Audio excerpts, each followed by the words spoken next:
everybody, welcome to Workforce Gaming. I am Brad, here with Doug. Hey.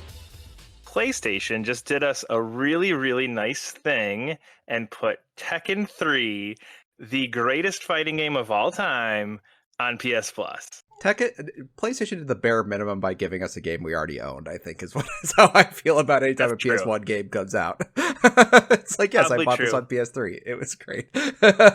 Yeah, fair. I have this on PS3. I also have my disc sitting here, but now I have it again in the year 2025. I can play the Exactly. best fighting game ever, which is Tekken 3.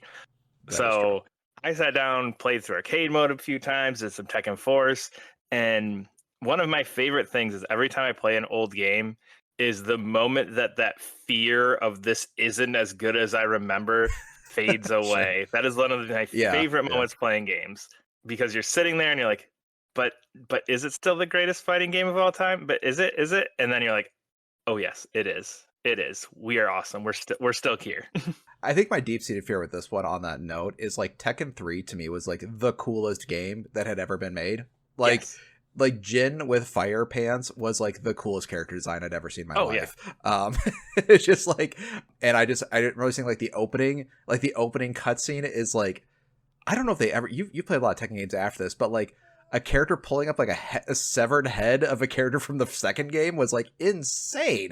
I was like, this game is amazing. And I was just like, that would the thing that'd be worth, because I remember what year did this come out? Like 98 or something. So I must have been like 8 or 9 or something like that when it came out. So this is just like the coolest shit ever. It still has that feeling where it's like the intro is so great, and Tekken's done so many crazy things, especially with 8, where it just kind of goes off the rails with things. But that opening cutscene still just kind of hits like, oh yeah, this is where fighting games started getting some really cool stuff going on here. Yeah, the other thing I really remember is that the arcade endings of this went like really hard, and I remember like, I feel like as far as like endings go for fighting games, I always have this as the gold standard in my head, because I remember like Lin Xiaoyu has this cool ending where like it's like an anime thing where she like builds an amusement park. All the characters have these really cool CG cutscenes. So when like Street Fighter was coming out like a cutscene that was like 2 pictures, I was like, in like I don't know, the year like 2015, I'm like, this is bullshit. Like Tekken 3 had these awesome CG cutscenes. Why can't we be doing this for every this to me is like the gold standard for like arcade endings for video games, for fighting games. It absolutely is, and just I think it was something like I don't feel like we'd ever seen it before, because to your point, it was just flat 2D screens. It was just a couple text boxes. Like, you never had these big bombastic endings before this. And not only that, but you have them for like every single character, and they all like just drip with so much personality. And I think that kind of contributes to where like my love of Tekken came from, because these characters get so much personality just from those brief, probably 30-second to a minute long endings. And it's like, okay, now I really understand a little bit more about Paul Phoenix, because I saw this ending like, oh, that's Paul's mindset. Yeah, I also remember this like one of those games, like when I was a kid, I got like not deep into the lore of like understanding like who canonically started winning tournaments and stuff. Yeah. Like I remember this like the first fighting game where I was like, oh, there's a story here, because I remember like some of the endings are like that's the canonical ending, or they had like something like the overarching major story, and other times they just have like joke endings for characters and stuff. And I remember as a kid, you're never quite sure what ending you're gonna get, of like, is this gonna be the joke ending? Because sometimes the serious characters would have like weirdo endings. I remember Yoshimitsu's ending. Yoshimitsu's like, I don't like playing as him, but he's my favorite character because he's just a cool cyborg ninja sort of thing. But like, I remember his ending, I was really disappointed because it's a joke ending about like them doing an experiment on a rat, and then this giant rat like explodes a building. I'm like, that had nothing to do with being a cool cyborg ninja. Well, I know like some of the other endings had like they were like really, I remember like True Ogre or Ogre had like kind of like the more like canonical endings of the games. I can't remember. I don't remember offhand. I don't remember which one was canonical, but yeah, I think it does everything to. I think it's one of the kind of like the first step from just, okay, nameless, faceless people punching at each other, to, okay, no, now there's a little bit more of a formed of a story here that we're going to expand upon. We're going to build that lore. And then, another decade later, the Mortal Kombat and Justice series starts taking that even another step further to kind of these big, long, in-depth campaign things. So I feel like it's kind of that first step into pushing story in fighting games. And I think that's just one of those things where, as a kid, I was like, oh, okay, you took a game I like and you added more stuff. Great. This is what I wanted from, at the time, like a next gen, or, the next step forward in fighting games. Yeah, I remember I've heard recently that like Tekken won the like award for like the longest running video game story, because Yes. every game in that series is canonical. I was Yes. like, that is so cool that like that story is still going on. And I feel like 3 was the one where like it really took off.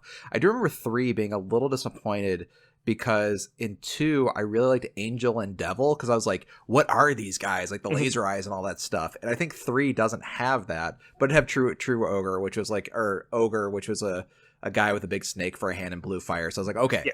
I didn't get the devil guy, but I got this giant like Aztec god for some reason. It's just like, as a kid, like again, like this is just like the coolest thing if you're a 12-year-old and like like 9 to 12-year-old in like Oh the yeah. late 90s. It was so cool. Yeah. Yeah.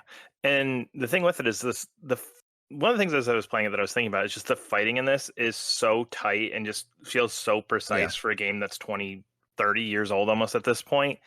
And it still holds up today. And I think what's really fun about it to me, going back to some of these, is just simplicity is the wrong word, but I'm not sitting here watching 4 meters and trying to build this and trying to wait to do this. It's just no, just go fight and just don't worry about everything else. Get your moves, hit your moves, get your blocks, do all that stuff, and you're good. You don't have to do all this other stuff. And there's just this really nice, like pure essence of a fighting game boiled down to that when you remove all those other things that, oh, timeout, timeout, timeout. We need to do our big splashy move here and get our big screen going and set everything on fire.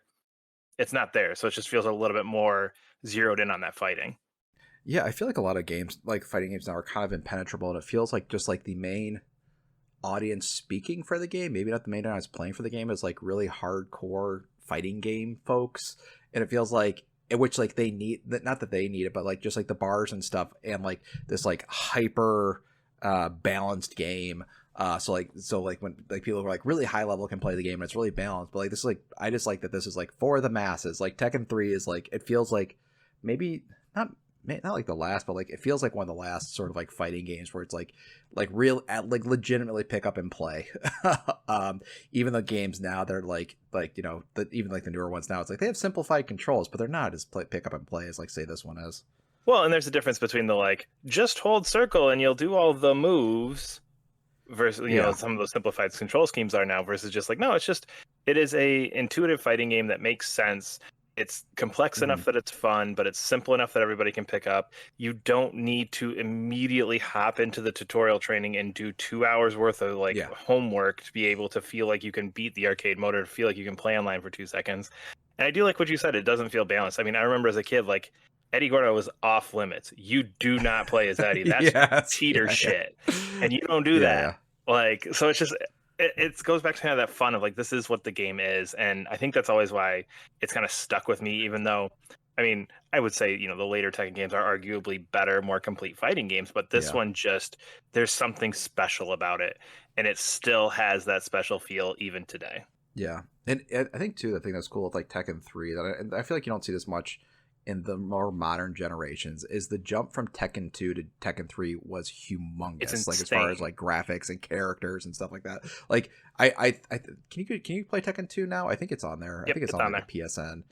But like if like for like younger folks, like I may not, I don't may not see this as often, but like play Tekken 2, which is also on PlayStation 1, and then play Tekken 3. It felt like just like a next generation It's thing. So it's insane. like this, and it's just like, I just remember just like it it's just such a good game, because like not just because of all of these things. Like, it has this awesome story, awesome CG cutscenes, great fighting. There's a huge jump up. It's just like all of these things kind of culminated in like into this one game. And I don't know if I mean you play the Tekken games like after this. I don't think there's like another Tekken game that was like this transformative. And I don't know if you can make a game like this transformative anymore. It's like maybe 4 to I 5, mean, but I don't know. I think Tekken 8 tried to. Tekken 8 is very good and probably one of my other favorite Tekken games, but that one it Yeah, feels very much like it's almost playing catch up to like what NetherRealm is doing with Mortal Kombat and Injustice, where it's like, okay, well, what if sure. we get this Yeah. type of stuff in here, and they've got some cool modes, they got some cool other stuff that's going on there, and everything's kind of back. But I think there's just at the time there was nothing else doing what Tekken 3 was doing. It's kind of like again when Mortal Yeah. Kombat kind of had that resurgence, where it's like there's nobody doing the story game in fighting games. Nobody's doing Yeah. this, so it feels special. Nobody is doing these big elaborate arcade endings. Nobody is doing Tekken Force. Nobody is doing Tekken Ball. Like all these weird Yeah. things Oh that are yeah, in geez, this Tekken Ball. game Yeah, yeah. are Yeah. kind of unique to Tekken 3, and you just weren't expecting it. and Mhm. they were all done well. I mean, I played through Tekken Force. Tekken Force is still a fun 20 minutes if you got 20 minutes to spare. It's a fun run through of just this kind of bad but kind of like cheesy but kind of fun but kind of goofy beat 'em up mode where you're playing a Yeah. beat 'em up game but in this weird like 2.5 but 3D space and you never quite know where things are, but it's still fun. And that's just what I Tekken 3 I comes do like down that to. you It's can just play as like yeah, like Tekken Force, you can play as any character, and some characters work really well in that, and some yes. characters like horrible in that. Like Paul is like a good beat 'em up character, and I sort of like just like some characters like this does not work at all. It's like this is a fun weird mode. You get into those like weird, like elaborate long combo things, and you're like, I'm the guy needed one punch. Like that's all this dude needed is Yeah. one punch, and I accidentally comboed into this like 4 move combo thing, and it's just now I'm in the other side of the corner, and it doesn't. Yeah, it's such a weird thing to I, throw in here, but mm, it's so much fun to play. I don't know. There's something about this game that is just special. Like I don't really have another way to describe yeah. it. There's everything there that you want. There's an awesome roster of characters. I mean, you've got all Yeah. of your weird ass characters in here. You've got all your normal ass characters in here. Just everything you want is in Tekken 3, and it is made, tuned to just be this incredible fighting game. And yeah, I mean, are people still Yeah. playing at Evo? No, but I don't think that was what it was intended to. It was, fighting games were arcade machines, and you go to the arcade, you put your quarter in, you play against some random guy you never did, and you went, holy shit, he knows how to do combos. Okay, well, guess I'll play in Mhm. 20 minutes from now when he's gone so I can actually play the game. And it Yeah, brings you back to that exactly. feeling when you're playing it. Yeah. I do have one completely random question. Who did you think Gon was when you played Tekken 3 originally? Because I had no idea. I was like, why is there do you even know who Gon is currently? Is it maybe a good place to start? I know nothing about that. I love Tekken, but I am not deep in the Tekken lore. I don't have all the So no. no, this is not Tekken lore. Gon is a guest character. I remember. So like you. So Oh as yes, a I remember kid, this. it I was very remember hard. this. Yes. Yes, very hard to unlock little dinosaur character who looks nothing like the other characters, and then would like fart on people. And I Yeah. just remember like, what is this weird little dinosaur? Not mentioned in any other Tekken things, and it's actually the reason that Tekken 3 has had a hard time re-releasing. Gon is a character from a manga series in which he just goes around and meets different animals, and it's kind of fun. There's no words in it. I remember seeing that like years later, like on like a shelf at a library. It's like, why is Gon from Tekken 3 on a book? And Turns then out it's I like not flipped gone through from it. Tekken 3. Well, there you go. Yeah, That might be the exactly. first. That might be the first instance of a guest character in a fighting game. That might be. Yes. Yeah, yeah, exactly. And I would love to hear the story of like why the heck this like little dinosaur manga character ended up in Tekken 3. Yeah. It's all that to say, it is still a great game. It still holds up. It's still one of the Yeah. best in the Tekken's franchise. It is still arguably my favorite fighting game of all time.